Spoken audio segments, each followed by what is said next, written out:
اب انڈیا کی مثال دیکھتے ہیں کہ وہاں پہ منسٹرز کی اپوائنٹمنٹ کیسے ہوتی ہے۔ ریجن میں انڈیا ایک پرانی ڈیموکریسی ہے، لیکن کچھ چیزیں جیسے ریجن میں بنگلہ دیش کی ڈسکس کی، تو کچھ چیزیں کچھ سملیرٹیز ہیں وہاں پہ بھی۔ فارم آف گورنمنٹ اگر انڈیا کا دیکھیں تو از ویری سملر ٹو، کیونکہ انڈیا نے بھی بہت سی چیزیں جو تھیں گورنمنٹ آف انڈیا ایکٹ 1935 سے لیں، تو اس میں کافی سملیرٹیز فارم آف گورنمنٹ میں پائی جاتی ہیں۔ انڈیا میں جو پرائم منسٹر ہے اس کو لوک سبھا الیکٹ کرتی ہے، جہاں یہاں ہاؤس آف کامنس کہہ لیں یا لوک سبھا کہہ لیں، لوک سبھا الیکٹ کرتی ہے، اور ministers are appointed by the president, suggested by, recommended by the prime minister. So prime minister بالکل اسی طرح سے جیسے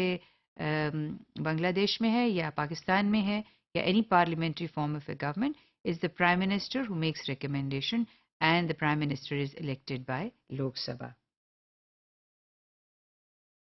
The President has the power of dismissing individual minister, which is virtual. یعنی اس کے پاس کوئی ریئل پاور نہیں ہے، وہ اسی وقت ڈسمس کر سکتا ہے، اپوائنٹ بھی کرتا ہے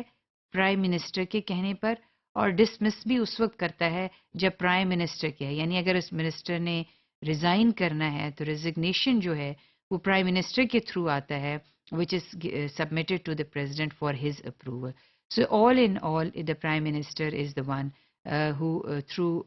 whom things move in a parliamentary format of democracy like India. The President must, Indian Constitution میں یہ شک موجود ہے کہ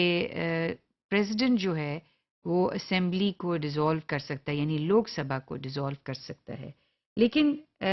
وہ لوک سبھا کو بڑا انڈین ہسٹری میں، کانسٹیٹیوشنل پولیٹیکل ہسٹری میں یہ چیز کہیں پہ نظر نہیں آئی کہ کبھی پریزیڈنٹ نے اس کو ڈیزالو کیا ہو وہاں کی لوک سبھا کو۔ The President must restrict to the leader of the party in majority جو لوک سبھا میں ہے، جو بھی پولیٹیکل پارٹی لوک سبھا میں ہے، اور a person who is in position to win the confidence of the majority in the house، یعنی پریزیڈنٹ بھی اسی کو سپورٹ کرے گا یا ریسٹرکٹ کرے گا اپنی جو اپروول اس نے دینی ہے اس کے اوپر، جس کو ڈومیننٹ پولیٹیکل پارٹی جو ہے لوک سبھا میں اپروو کرے گی اور جو ووٹ آف کانفیڈنس لے کر آئے گا، سو پریزیڈنٹ بھی اسی کی اپروول دے گا۔ فار آل پریکٹیکل پرپسز دیکھا جائے